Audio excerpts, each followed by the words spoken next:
हनुमान इसीलिए सर्वश्रेष्ठ हैं, सेवकों में अग्रगण्य, क्योंकि वो कभी ये नहीं कहते कि मैं कौन हूं, वो कहते हैं कि मेरी टोटल औकात ये है कि मैं इनका चेला हूं, इनका काम करता हूं। और महर्षि भी उनका परिचय देते हुए यही लिखते हैं कि इतने सारे गुण हैं, इतनी डिग्रियां, लेकिन अंत में क्या है, इनके हैं दूत। मनोजवम, मन की गति से चलते हैं। मारुत तुल्य वेगम, पवन के हिसाब से चलते हैं। जितेंद्रियम, बुद्धिमताम वरिष्ठम, है ना। वानर यूथ मुख्यम, वानरों के यूथ के मुखिया हैं। ये सारी डिग्री है। और आखिर में क्या है, श्री राम दूतम शरणम प्रपद्ये, मैं श्री राम का दूत हूं। हनुमान जी इतने शक्तिशाली थे कि वे रावण के पुत्र का वध कर सकते थे, लंका को जला सकते थे। तो सीता जी को उसी समय लेके क्यों नहीं आए, ये भी जल्दी में है।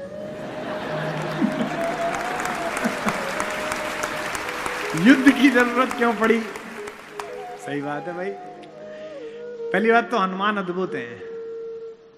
किसी भी संगठन में काम करो, किसी नौकरी में काम करो, इस बात का ध्यान रखना कि उसके कारण तुम हो। तुम्हारे कारण तो वो है ही, पर उसके कारण भी तुम हो। मैं देखता हूं लोग मिलते हैं कि I did graduation from Oxford, then I did post graduation from Harvard, then working with government of India. मैंने कहा ये आखिरी बात सबसे अच्छी है, बाकी सब तो ठीक ही थी। हनुमान इसीलिए सर्वश्रेष्ठ हैं, सेवकों में अग्रगण्य, क्योंकि वो कभी ये नहीं कहते कि मैं कौन हूं, वो कहते हैं कि मेरी टोटल औकात ये है कि मैं इनका चेला हूं, इनका काम करता हूं। और महर्षि भी उनका परिचय देते हुए यही लिखते हैं कि इतने सारे गुण हैं, इतनी डिग्रियां, लेकिन अंत में क्या है, इनके हैं दूत। मनोजवम, मन की गति से चलते हैं। मारुत तुल्य वेगम, पवन के हिसाब से चलते हैं। जितेंद्रियम, बुद्धिमताम वरिष्ठम, है ना। वानर यूथ मुख्यम, वानरों के यूथ के मुखिया हैं। ये सारी डिग्री है। और आखिर में क्या है, श्री राम दूतम शरणम प्रपद्ये, मैं श्री राम का दूत हूं। जब वो माता सीता से मिलने गए तब भी उन्होंने ये नहीं कहा कि वेल आई एम फ्रॉम, नहीं बोल सकते थे। पंच तत्वों में से एक पवन के बेटे हैं वो, मां अंजनी के पुत्र हैं वो, भगवान शंकर के मानस पुत्र हैं, ब्रह्मा उनके गुरु हैं। इंद्र ने वरदान दिया है कि तू पानी में नहीं डूबेगा बचपन में। अग्नि ने वरदान दिया है कि तुझे कोई आग जला नहीं पाएगी। ऐसा अद्भुत तेजस्वी आदमी ये नहीं कह रहा कि मैं ये हूं। क्या अद्भुत पंक्ति गोस्वामी जी ने लिखी है, मेरे अंदर से हिलोर उठती है, आपके अंदर भी उठेगी। एक ही परिचय, मां ने पूछा कि तू कौन है, एक ही लाइन का परिचय, राम दूत में मात जानकी। माता मेरा इतना परिचय है कि मैं राम का दूत हूं। और कसम भी किसी और की नहीं खाई। किसी और की कसम खाएं, मां की, पिता की नहीं, क्योंकि राम के यहां काम करते हैं। राम दूत में मात जानकी, सत्य शपथ करुणा निधान की। की कसम, राम दूत में मात जानकी, राम दूत में मात जानकी, सत्य शपथ करुणा निधान की। राम दूत में मात जानकी, सत्य शपथ करुणा निधान की। यह जो विनम्रता है कि मैं कसम भी किनकी खा रहा हूं, राम की खा रहा हूं, यही किसी एम्प्लॉय को अच्छा एम्प्लॉय बनाती है। मेरे पिताजी चाहते थे कि मैं आईएएस बनूं, कलेक्टर बनूं। निम्न मध्यम वर्गीय परिवार का सबसे बड़ा सपना होता है जी, लड़का कलेक्टर हो गया जी। लड़का कलेक्टर छोड़ो, ढंग से इंजीनियर नहीं हुआ, कभी हो गया। और बुरी बात, वो भी 4-5 साल पहले एक दिन मैं घर गया अपने, तो मुझसे बोले भाई हम 1 महीने के लिए भारत भ्रमण पे जा रहे हैं। मैंने कहा जी कहां जा रहे हैं? उज्जैन जाएंगे, ओंकारेश्वर जाएंगे, रामेश्वरम जाएंगे, प्रयाग जाएंगे, इलाहाबाद जाएंगे। तो मैंने कहा जी मुझे बता दीजिए मैं कुछ। नहीं नहीं नहीं, तुम तो बड़े आदमी हो भाई, हवाई जहाज वाले, हम तो मास्टर आदमी हैं, 10-12 मास्टर मिलके जाएंगे। मास्टर मतलब प्रोफेसर्स रिटायर्ड। मैंने कहा जाएंगे? अरे नहीं नहीं हम चले जाएंगे, कोई जरूरत होगी तो हम तुम्हें फोन कर देंगे। मैंने कहा ठीक है जी। तो मैं उनकी स्टडी में गया, वहां डायरी पे उन्होंने पूरा शेड्यूल लिख रखा था, दिनांक इतने मई सायं संध्या 5:30 बजे मसूरी एक्सप्रेस से प्रस्थान। मैंने उसकी फोटो खींची 3-4 पेज की, अपने मैनेजर को दी कि यार बाबूजी माताजी जा रहे हैं, जहां जहां अपने लोगों को फोन करा देना। वो हर जगह उनको लोग मिल गए, बाबूजी बाबूजी माताजी माताजी बाबूजी बाबूजी, जैसे तुम लोग लगे हो अम्मा के पीछे, सब लग गए। तो वो 1 महीने बाद लौट के आए। तो एक दिन मेरा ड्राइवर बोला कि वो बाबूजी पिताजी आपकी बहुत तारीफ कर रहे। मैंने कहा नीच, तनख्वाह बढ़वानी है सीधे ही कह ले, हमारा बाप और हमारी तारीफ वो सोते में नहीं करें। बोले नहीं नहीं कर रहे थे। मैंने कहा तू झूठ बोल रहा, हो ही नहीं सकता। उन्होंने अद्भुत बात कही है। उन्होंने मेरी मां से कहा कि देखो मैं चाहता था लड़का कलेक्टर बन जाए, कलेक्टर नहीं बना, ये कवि बना, प्रेम बांटता है।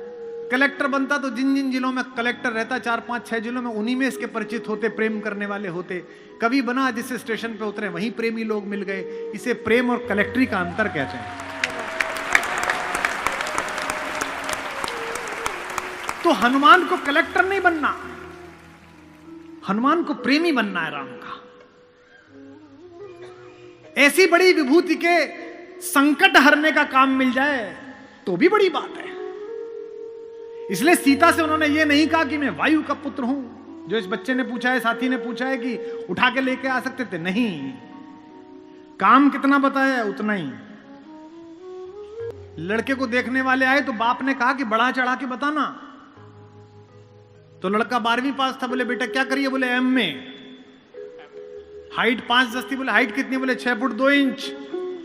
तो लड़का थोड़ा खांसा, तो लड़की का बाप बोला कि बेटा खांसी हो गई? बोले नहीं, कैंसर।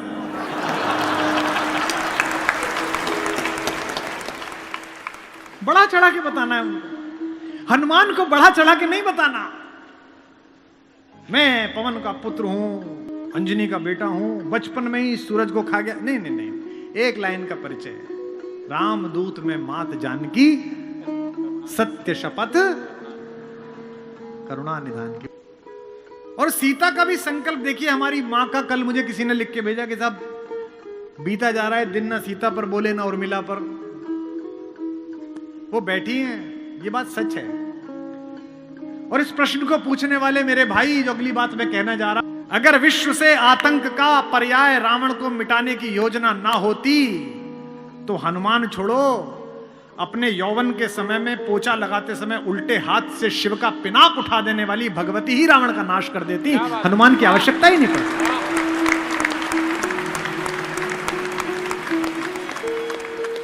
जिस मेरी माता में इतना साहस था कि घर में झाड़ू लगा रही थी, तो भगवान शंकर का धनुष उल्टे हाथ से उठाया और झाड़ू लगा दी।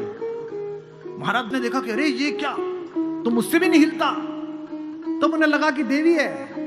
उस दिन उन्होंने संकल्प किया कि जो इस पर प्रत्यंचा चढ़ा देगा उसे मैं इस पुत्री का हाथ दे दूंगा। राघवेंद्र आए, विश्वामित्र ने कहा बेटा लेट्स ट्राई। उन्होंने ऐसी प्रत्यंचा चढ़ाई वो टूट गया। और उसमें भाई साहब और उनके छोटे वाले।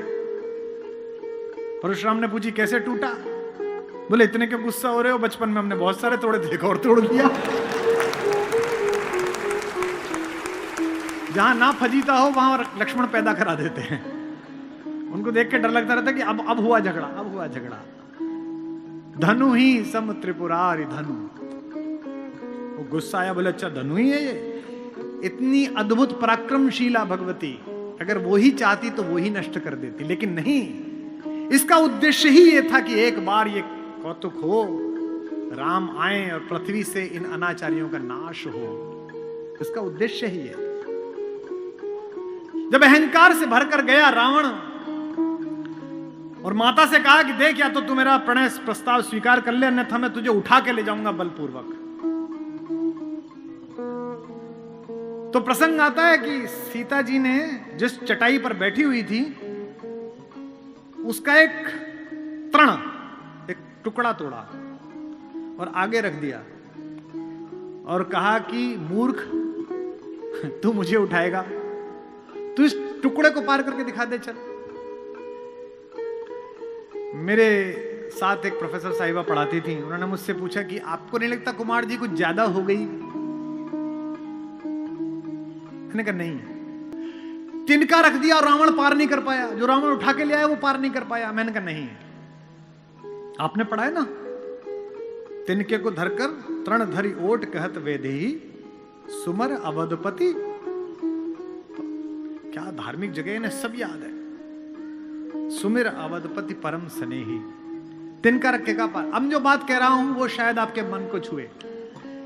माता सीता ने तिनका रखकर कहा कि पार करके दिखा, वो इसलिए नहीं कहा कि उन्हें ये नहीं पता था कि ये कितना बलशाली है।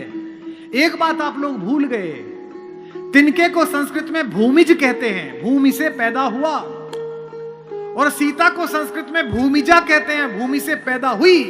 एक लड़की अपने पति के साथ भी इतना सुरक्षित अनुभव नहीं करती जितने अपनी भाई के साथ सुरक्षित अनुभव करती है, इसलिए उसने कहा कि ये तृण धरा हुआ है, ये तिनका धरा हुआ है। तृण धरियोट कहत वैदेही, तृण धरियोट कहत वैदेही, सुमरि अवधपति परम स्नेही। तृण धरियोट कहत वैदेही, सुमरि अवधपति परम स्नेही। इसमें एक शब्द है, ध्यान से सुनिए, वो है परम स्नेही। ये जो आत्मविश्वास स्त्री के अंदर आता है या पुरुष के अंदर आता है, ये स्नेह के कारण आता है। अगर स्नेह ना हो तो नहीं आता। मुझसे लोग कहते हैं कि शासन कब सुधरेगा, सरकारें कब सुधरेंगी। मैं कहता हूं कि संकट में पड़ने के बाद जिस आस्था और भरोसे के साथ आप अपने घर में रखे हुए छोटे से एक पत्थर के आगे सिर झुका देते हैं कि भगवान बचा लेना, इसी आस्था के साथ जिस दिन भारतीय व्यक्ति न्यायालय में और थाने में जाना शुरू कर देगा कि यहां पहुंच गया तो बच जाऊंगा, उस दिन मानना कि सरकार में राम राज्य चल रहा है। ये असली राम राज्य है। इसलिए क्या कहते हैं, परम स्नेही। तृण धरियोट कहत वैदेही, तृण धरियोट कहत वैदेही, सुमिर अवधपति परम स्नेही। तृण धरियोट कहत वैदेही, सुमरि अवधपति परम स्नेही। और ये याद भी दिलाती है कि मूर्ख, तुझे इतना पता नहीं है कि तू क्या कर रहा है। असमान समझू कहत जान की, असमान समझो कहत जान की, खल सुधि नहीं रघुबीर बान की। असमान समझो कहत जान की, खल सुधि नहीं रघुबीर बान की। अच्छा, क्यों कहती है कि तुझे रघुबीर के बाण की सुध नहीं है? मुझे अचानक स्मरण आ गया, इसलिए कह रहा हूं क्योंकि इससे कुछ समय पहले ही हनुमान आए थे, और हनुमान से जो रावण ने पूछा था कि तू कौन है, तो उन्होंने कहा मैं रघुबीर का बाण हूं। तो सीता कहती है कि अभी तो तेरी लंका जला के गया है, फिर भूल गया। इसलिए कहती है खल सुध नहीं रघुबीर बाण की। ऐसी सीता